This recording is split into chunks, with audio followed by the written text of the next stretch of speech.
Hello guys, कैसे हो आप सर। एक बार फिर स्वागत है आपके अपने यूट्यूब चैनल ओसियम सेंटर में। तो आज हम बात करेंगे हमारे न्यू टॉपिक के बारे में जो है प्लानिंग। हाँ दोस्तों, आप घूमने फिरने के लिए प्लानिंग करते हो, अपने दोस्तों के साथ बाहर जाने के लिए प्लानिंग करते हो, और फिर अपने किसी फैमिली वेडिंग में जाने के लिए कुछ प्लान करते हो। वैसे ही एक मैनेजमेंट में, एक कंपनी में, एक ऑर्गेनाइजेशन में एक मैनेजमेंट होता है। तो दोस्तों इसके बारे में भी हमने पहले जाना है। इसके जो चैप्टर का स्टार्टिंग था उसके अंदर हमने कुछ इसके इंट्रोडक्शन जाने थे, और उसके अंदर के जो हमने क्या क्या पढ़ने वाले हैं उसके बारे में जाने थे। जो आपने वहां पर पढ़ा था ये वर्ड पोस्ट क्रॉप के बारे में, जिसका द मीनिंग बनता है स्टैंड फॉर प्लानिंग। ओके, फिर O organization as staffing, D directing, C O means coordinating and R and B reporting है बजटिंग। जिसके बारे में हमने इस फंक्शन, जो फंक्शन था इसको समराइज करके एक नया फंक्शन का नाम देता वो था कंट्रोलिंग। तो दोस्तों आज हम बात करेंगे प्लानिंग के बारे में। प्लानिंग का मीनिंग, डेफिनेशन, सोचो इंपॉर्टेंस। मैंने यहाँ 10 इंपॉर्टेंस लिखा, आपको दिख रहे होंगे, तो इसके बारे में डिस्कस करेंगे। तो स्टार्ट करते हैं हमारे मीनिंग के साथ।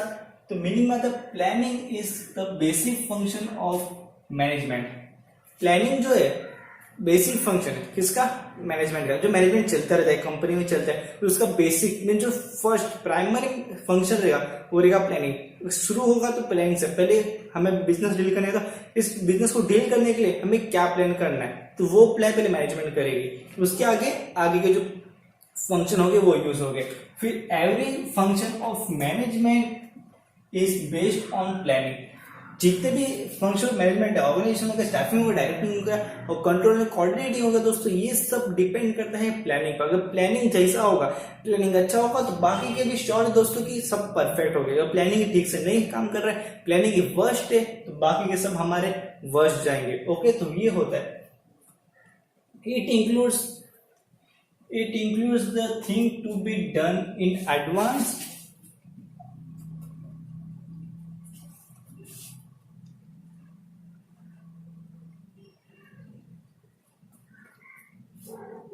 It includes the thing to be done in advance. Okay, ये जो प्लानिंग है, ये प्लानिंग हम क्यों करते हैं? किसी भी चीज को एडवांस में जानने के लिए। मीन्स हम डिसाइड करके रखते हैं to be done in advance.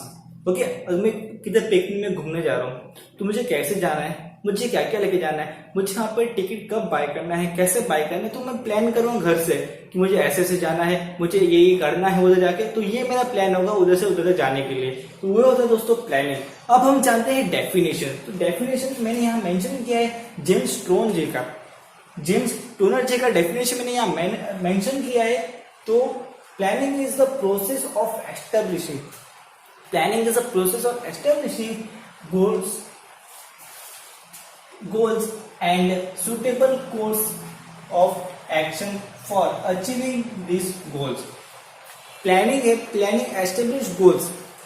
Planning is the process of establishing goals. Okay, planning एक ऐसा प्रोसेस है जो गोल्स को एस्टेब्लिश करने के लिए, मींस गोल बनाने के लिए, कुछ भी टारगेट को बनाने के लिए, एंड सुटेबल कोर्स, हम आगे जाके जो सुटेबल कोर्स करेंगे, फॉर मैनेजमेंट में कुछ काम करता है तो मैनेजमेंट आगे ये काम करने वाला, तो इसके लिए प्लानिंग बनती है। एक प्रोसेस होता है, तो उस प्रोसेस को जो कोर्स करने वाला आगे, okay, of action, course of action for achieving goals. Okay, जो भी हम कोर्स कर रहे हैं गोल अचीव करने के लिए, उसमें हेल्प करने वाला, उस प्रोसेस में हेल्प करने का क्या होता है? प्लानिंग। तो ये तो उसका डेफिनेशन दोस्तों भले ही अच्छे शब्दों में हमारे जेम्स टोनर जी ने बताया। अब हम वन बाय वन स्टार्ट करते हैं इसके इंपॉर्टेंस के बारे में। हम मैंने यहाँ पर 10 इंपॉर्टेंस मेंशन किए, बहुत इंपॉर्टेंट दोस्तों ये। तो स्टार्ट करते हैं हमारा फर्स्ट के साथ। तो फर्स्ट पता है, helps to set clear objective. Okay, helps to set clear objective. अब प्लानिंग कर रहे हैं, ओके, फॉर एग्जाम्पल मैं घूमने जा रहा हूँ, मैं घूमने जाऊंगा तो मैं घर से बैग उठा लिया और चल दिया घर से बाहर, ऐसा तो नहीं होगा दोस्तों। मैं प्लानिंग कर रहा हूँ, तो मैं किसके लिए प्लानिंग कर रहा हूँ कि मुझे वहां जाकर पहुंचना है। मेरा टारगेट क्या है? फॉर एग्जाम्पल मैं गोवा घूमने जा रहा हूँ, मैं टारगेट रहेगा गोवा, वहां तक पहुंचने का। मेरा फोटो में बुक करके रखा है, फिर मैं वहां जाकर बुक करूंगा, वो होगा मेरा टारगेट दोस्तों। टारगेट को अचीव करने का set to clear objective. Okay, planning शुरू करूंगा, मैं जब प्लानिंग करना शुरू करूंगा तो मैं सेट बनते जाएगा एक ऑब्जेक्टिव, जो मैं वे करूंगा या फिर जिस वे से मैं जाऊंगा। मैं यहाँ से गया ट्रेन पकड़ने, तो मैं दादर सीएसटी से मुंबई सेंटर से ट्रेन निकलती होगी, तो मैं वहां गया मुंबई सेंटर, तो इधर मैं प्लानिंग था, मैं इस वे से जाऊंगा, इस टाइम से जाऊंगा। मुंबई सेंटर में सीट पे आकर बैठा, वहां से मैं प्लानिंग रहेगा कि गोवा तक पहुंचने का, उस ट्रेन में बैठूंगा, मैं गोवा पहुंच जाऊंगा उस ट्रेन में बैठ के। तो ऐसा आ गया कि मैं प्लानिंग रहेगा सेट करने के लिए, सेट क्लियर ऑब्जेक्टिव, इसमें हेल्प करता है प्लानिंग। कंपनी का भी कोई ऑब्जेक्टिव होता है, उस ऑब्जेक्टिव को सेट करने का सबसे मेन फंक्शन कौन होता है? प्लानिंग दोस्तों। तो अब हम बात करते हैं सेकंड, और provides path of action. Path mean रास्ता, पाथ मीन रास्ता। Okay, provide path for action. किसी भी चीज को एक्शन करने के लिए, किसी भी चीज का एक्शन लेने के लिए ये हमें रास्ता बताता है दोस्तों। ओके, आप स्कूल जाते हो, आप फर्स्ट टाइम स्कूल तो आपको चाहिए, फिर आप न्यू कॉलेज ज्वाइन करते हो, तो न्यू कॉलेज ज्वाइन करते हो तभी आपको उसका रास्ता नहीं मालूम होगा, उसका आपको वे नहीं मालूम होगा, उसका आपको पाथ नहीं मालूम होगा कि जरिए वहां पर जाना है। तो आप ऑलरेडी गूगल मैप से आप किसी अपने दोस्त को पूछ के उसका प्लानिंग बनाते हो। ओके, उसको प्लानिंग बनाते हो, फिर उसको प्लान करते हो हम कैसे जाना है, इसको हम इसी वजह से जाएंगे, हम ये बस पकड़ के ये ट्रिप पकड़ के वहां जाएंगे। तो ये था आपका प्लान, उस प्लान को लेकर आप वहां तक पहुंचे। तो ये था प्रोवाइड पाथ फॉर एक्शन। आपको उस कॉलेज में एक्शन लेना था, कुछ आपको कुछ काम करना था, तो वो होता है दोस्तों पाथ, प्रोवाइडिंग पाथ। ओके, तो ये था हमारा सेकंड पॉइंट। थर्ड पॉइंट एकदम प्लानिंग इंप्रूव्स परफॉर्मेंस। प्लानिंग जो होता है तो परफॉर्मेंस को इंप्रूव करता है। ओके, अब आपके सामने मैं दो कंडीशन रखता हूँ, एक तो आप ऐसे ही किधर बाहर घूमने जा रहे हो, और सेकंड आप प्लानिंग करके घूमने जा रहे हो, तो कौन बराबर एकदम परफेक्टली आप रिटर्न घर आओगे, मींस आप परफेक्ट कौन सा एंजॉय कर पाएंगे दोस्तों। हाँ दोस्तों, अब जो प्लान करके गए वो आपके हमेशा सक्सेस होता है। भले हम बोलते हैं कि अनप्लान ट्रिप और ऑलवेज सक्सेसफुल, बट ऐसा कभी कभार होता है दोस्तों, लेकिन जो प्लान ट्रिप होता है वो ऑलवेज सक्सेस होता है। क्योंकि आपकी फैमिली की तक घूमने जाती है, ट्रिप पे जाती है, तो प्लान करके जाती है कि हमें यहाँ जाना है, हम ऐसे ऐसे जाना है, तो वही होता है दोस्तों प्लानिंग इंप्रूव परफॉर्मेंस। जो हम वहाँ जाकर परफॉर्मेंस करने वाले, जो हमारा रास्ता चल रहा है उसमें हमारा परफॉर्मेंस कैसे रहेगा, उसमें प्लानिंग का हाथ रहता है। हमने प्लान किया होता है कि हमें ऐसा ऐसा करना है, तो ऐसा ऐसा ही होना चाहिए। तो वो होता है हमारा third point, minimise the risk. हम प्लान कर रहे तो हमें प्लान करते टाइम हमें ये मालूम रहना चाहिए कि उस टाइम पर हमारे साथ क्या होने वाला है। मैनेजमेंट में बिजनेस का वो डील करेंगे, तो डील करना वो कैसे डील करना चाहिए वो प्लान इनके पास होना चाहिए। हमें ऐसे ऐसे डील करना है, अगर ये कंट्री से आए तो हमें ऐसा डील करना है, ये कंट्री से तो हमें ऐसा डील करना है। तो ओके, वो हमें प्लानिंग रखना चाहिए कि आगे हमारे साथ क्या होने वाला है। उसमें क्या होता है दोस्तों कि रिस्क नहीं रहता है। ओके, आप लोग घूमने जाते हो, ओके आप घूमने चले गए, लेकिन आपको ये नहीं मालूम कि जाना कैसे, चल के जाना है, बस से जाना है, ऑटो से जाना है, ओला उबर से जाना है, ट्रेन से जाना है, कैसे जाना है आपको मालूम ही नहीं। तो ये क्या आपके लिए रिस्क है, लेकिन आपने पहले से डिसाइड किया नहीं हम पहले अगर ऑटो से जाएंगे वहां से बस में जाएंगे, तो ये आपका था प्लान, तो आप बिना रिस्क के पहुंच जाओगे। जो आपके दिमाग में था वो ओके, आपके मैनेजमेंट में था कि मैं उनको ऑटो जाना है, ऑटो से मैं वहां से बस पकड़ूंगा। ओके, तो वो रहता है मिनिमाइज द रिस्क, ये आपको रिस्क कम कर देता है। फिर देते हैं fifth one, planning leads to optimum utilisation of resources.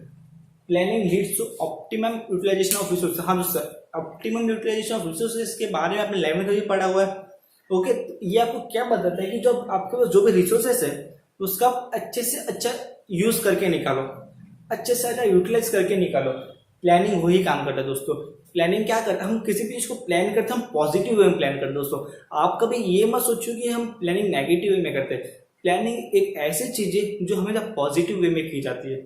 आप कभी घूमने जाते हो तो ऐसे बोलते हो, आप कभी भी घूमने जाते हो आप कभी ऐसा सोचते हो हम उधर घूमने जाएंगे तो हम खुद को वहां धक्का देंगे, हम नीचे गिर जाएंगे, ये मेरा प्लान है। और हम अगर किधर घूमने जाएंगे तो हम अपने दोस्त को बस के बाहर फेंक देंगे, ऐसा कभी सोचते हो आप, भूल को लेना। तो प्लानिंग क्या होता है कि पॉजिटिव वे में सोचकर काम करना।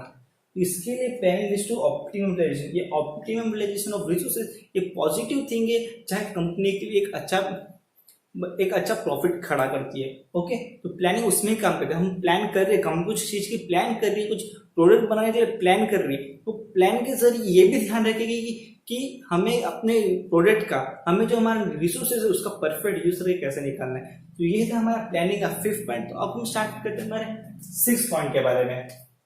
तो 6th पॉइंट है help in decision making. Decision making, तो प्लानिंग हम जब हम करते तो डिसीजन के साथ ही करते। ओके, प्लान कर देखो, कंपनी में प्लानिंग कैसे होता है। कंपनी में board of director, secretary, manager director, general director, ये सब मैनेजर्स यहाँ पर बैठते हैं, डायरेक्टर्स बैठते, सीईओ बैठते, बड़ा कॉन्फ्रेंस है। तो उस कॉन्फ्रेंस में ये लोग साथ में प्लानिंग करते कि हमारे कंपनी का नेक्स्ट स्टेप क्या होने वाला है, हमारे कंपनी का एनुअल जनरल मीटिंग में क्या होने वाला है। तो ये सब बैठ के प्लान करते, तो वही होता है डिसीजन मेकिंग दोस्तों। साथ में बैठ के डिसीजन मेकिंग करें तो help to decision making. Planning, हम प्लान कर रहे हैं, ओके प्लान कर रहे हैं, आप उसको दोनों वर्ड को एकदम जॉइंटली मिक्स करके देखो। प्लान कर रहे हैं डिसीजन मेकिंग, प्लान कर रहे हैं डिसीजन मेकिंग। प्लान करना ही मतलब होता है डिसीजन मेकिंग दोस्तों। डिसीजन बनाते हो आप अपने दोस्तों के ग्रुप में, चलो आपका भी कॉलेज खत्म होगा, 12th की एग्जाम हो गई, आप सब लोग मिले साथ में, ओके आपकी मीटिंग बुलाई गई, तो क्या एज ए मीटिंग समझते, आपने मीटिंग बुला, मीटिंग में बोला कि आप समझो वहां के हेड हो, तो आप थोड़ा घर से प्लानिंग करके गए, आपने गूगल पे सर्च किया हमें इसी जगह पर जाना है, तो हम कैसे पहुंचेंगे, उस जगह की खासियत क्या है, ये हो गया। तो आप एक समथिंग होटल में मिले छोटे मोटे, आप जाकर बैठे, तो आप वहां पर अपना प्लान बताना शुरू कर रहे हो, और उसमें से कुछ एक और बोल रहे कि हम ऐसा नहीं कुछ ऐसा करते, और उसमें थर्ड कुछ बोल रहे हैं हम ऐसा नहीं कुछ ऐसा करते हैं। तो ये क्या होगा दोस्तों, डिसीजन मेकिंग। आप एक दूसरे डिसीजन कर रहे हो प्लानिंग के जरिए कि हमें ये ऐसा नहीं कुछ ऐसा करना चाहिए। इसलिए डिसीजन मेकिंग हमेशा कभी ग्रुप में होना चाहिए। अकेले भी होता है डिसीजन मेकिंग अपने बिजनेस के लिए, बट ग्रुप में जो होगा वो सबसे बेस्ट होगा। प्लानिंग भी ऐसे होना चाहिए, हेल्प इन डिसीजन मेकिंग दोस्तों। तो ये होता है 6 पॉइंट। तो अब हम बात करते हैं 7 point, useful in setting the standards for controlling. आप प्लानिंग करके चाह रहे हो किधर, या फिर किसी कंपनी किसी भी चीज का प्लानिंग कर रहा है, तो उस प्लानिंग के जरिए उसको कंट्रोल करने भी आना ही चाहिए। तो setting the standards for controlling, setting करना, हम वर्क कर रहे हैं उस वर्क को कंट्रोल करना, जो उसकी सेटिंग्स रहेगी बीच बीच में, उसको कैसे करना है, कब करना है, कब कैसे होने वाला है, तो उस सब की सेटिंग उस मैनेजर को या फिर उस मैनेजमेंट को परफेक्ट करनी आनी चाहिए। तो वही होता है दोस्तों useful in setting the standards for controlling. Planning एक सेटिंग बनाता है, एक परफेक्ट कंट्रोलिंग के लिए, एक परफेक्ट कोऑर्डिनेट के लिए अच्छा प्लानिंग बना के रखता है कि हमें ये टाइम पे हमें ये करना है। ओके, तो अब हम बात करते हैं facilitate coordination for all activities. Okay, coordination में एक अच्छा वार्तालाप, एक अच्छी मिलजुल कर काम करना। Okay, facilitate of all activities, जितने भी एक्टिविटीज कंपनी में चल रही है, ओके, वो प्लानिंग के थ्रू ही चल रही है। प्लानिंग के थ्रू ही चल रही है तो अच्छा कोऑर्डिनेशन बनना ही चाहिए। ओके, हर एक एक्टिविटी का फैसिलिटेट, प्लानिंग ये फैसिलिटीज देता है कि कोऑर्डिनेशन का, कि हाँ हम प्लानिंग कर रहे हैं, हम प्लानिंग की है, उस प्लानिंग के मुताबिक हमें जाना है, तो हम पूरी कंपनी को मिलकर उस पर काम करना है कि मीन्स एक पूरा कोऑर्डिनेट करके हमें वर्क करना है। तो वो होता है दोस्तों facilitate coordinate of all activities. Okay, बहुत इजी पॉइंट था। तो देखते हैं सेम पॉइंट है फैसिलिटेट अदर मैनेजमेंट फंक्शन। जैसे ही कोऑर्डिनेटर था हमारा सीओ मीन्स कोऑर्डिनेटर होता है, तो वैसे ही हमारा organising, staffing, directing and coordinating and or means controlling भी ऐसा ही है कुछ। ओके, function of other management function, ये जो प्लानिंग है इधर ही पड़ा है। Every function of management is based on planning. ये जितने भी फंक्शन ऑफ मैनेजमेंट है ये प्लानिंग के ऊपर बेस्ड है। अगर प्लानिंग ही नहीं है तो ये आगे कुछ होएगी ही नहीं। हमने स्टाफिंग कर लिया, हमने डायरेक्टिंग कर लिया, हमने कोऑर्डिनेटिंग कर लिया, हमने कंट्रोल भी कर लिया, लेकिन प्लानिंग ही नहीं किया है, ऐसा हो ही नहीं सकता। ये फॉल्स स्टेटमेंट है दोस्तों। ओके, प्लानिंग किया है तब भी जाके आप अहेड मूव कर सकते हो। क्योंकि आप किधर भी कुछ भी चीज आप साइन इन या फिर कुछ ऐप वेबसाइट पे जाते हो या फिर किसी एप्लीकेशन ओपन करते हो, तो वहां तो सब एक अपनी इन्फॉर्मेशन मांगता है। फिर वो बोलता है आपको गूगल से कनेक्ट करो, आपकी ईमेल आईडी डाल के कनेक्ट करो, आप अपने फेसबुक से कनेक्ट करते हो दोस्तों। आपको मालूम है कि ये क्यों मांगता है? वो आप एक प्लानिंग, आप इसको प्लानिंग के थ्रू समझो, आप इसको प्लानिंग के थ्रू समझो दोस्तों कि क्यों मांगता है ये। अब उसमें क्या होता है, आप जब उसको फिल करोगे तब जाके आगे बढ़ोगे। ओके, ये तो आपका फिक्स है, जब आप उसको फिल करोगे तब जाके आप आगे बढ़ोगे। तो वैसे ही प्लानिंग है, वैसे ही मैनेजमेंट है। मैनेजमेंट में जब आप प्लानिंग फिल करोगे तब जाके आपका स्टाफिंग, कोऑर्डिनेटिंग, कंट्रोलिंग, डायरेक्टिंग ये सब होगा। ओके, तो यही एक बेस्ट चीज होता है दोस्तों की फैसिलिटेट अदर मैनेजमेंट फंक्शन। दूसरे मैनेजमेंट फंक्शन को ये बेस करता है। अगर प्लानिंग चल रहा है ठीक से, प्लानिंग फैसिलिटेट, प्लानिंग है तो आगे के सब चीज प्रोसेस बराबर हो गए। वो था हमारा 9 पॉइंट दोस्तों। तो अब हम बात करते हैं 10 पॉइंट पर, promotes innovative ideas. Business miss innovative ideas. Okay, जिधर बिजनेस वर्ड आ रहा है फिर जिधर आपको बिजनेस के स्टेटमेंट लिखना है तो आपको ये वर्ड जरूर लिखना है, ये innovative ideas, innovation, something innovation, तो आपको ऐसा लिखना है। ओके, अब ये बाहर का बात हो गया। अब मैं बात करूँ प्रमोट्स इनोवेटिव आइडियाज। आप कुछ प्लान कर रहे हो तो आपको उसमें कुछ अलग से कुछ आइडियाज आ गया कि मुझे ऐसा नहीं कुछ ऐसा करना चाहिए। ओके, ये था आपका innovative ideas. Okay, for example आप कुछ बिजनेस कर रहे हो, आपने बिजनेस शुरू किया, प्लानिंग की मैं बिजनेस ऐसा ऐसा करूंगा। ओके, फॉर एग्जाम्पल आपका कुछ मोबाइल फैक्ट्री का दुकान है, दुकान से आपका मोबाइल का फैक्ट्री है और उस मोबाइल फैक्ट्री में आप कुछ नया मोबाइल बना रहे हो। ओके, तो आपने सोच लिया कि मैं ऐसा ऐसा मोबाइल बनाऊंगा, ये तो आपने सोच लिया, लेकिन बीच में क्या हो गया आपको कि आपने कुछ ऐसा सोचा है कि मैं मोबाइल के साथ मोबाइल की एक्सेसरीज से बनाऊंगा। भले कंपनी बनाती है खुद का, लेकिन कुछ कंपनी अलग से बना के बेचती है या फिर उस मोबाइल के साथ नहीं देती है। लेकिन आप क्या करोगे, मोबाइल के इंग्रेडिएंट्स बनाओगे, उस मोबाइल के अलग अलग पार्ट्स भी आप बेचोगे, उस मोबाइल में जितनी भी चीज यूज होने वाली वो भी आप बेचोगे, उस मोबाइल के कवर भी आप बेचोगे, उस मोबाइल के रिलेटेड जितनी भी चीजें यूज होगी वो सब आप बेचोगे। तो वो हो गया दोस्तों एक इनोवेटिव आइडिया। अब अपने बिजनेस में कोई इनोवेटिव ला रहे हो तो ये कब हुआ दोस्तों, एक प्लानिंग के थ्रू हुआ। ओके, आपने प्लान करते करते अपने बीच में एक आइडिया आया कि हमें ऐसे नहीं ऐसा करना चाहिए। ऐसा हमारे साथ भी होता है दोस्तों। आप किधर भी बाहर घूमने जा रहे हो, फॉर एग्जाम्पल आप किधर बाहर जा रहे हो घूमने के लिए, तो एक प्लान कर रहे हो, मैं ऐसा नहीं हम ऐसे ऐसा जाएंगे, हम ये नहीं हम ये चीज कैरी करेंगे, ये प्लान करते रहते हो। तो इसमें बीच में आपको सडनली जो अलग आइडिया आ जाते हैं कि हम ऐसा नहीं ऐसा करते, तो आप उस अपने दूसरे फ्रेंड्स को बताते हो कि हम ऐसा नहीं हम ऐसा करेंगे।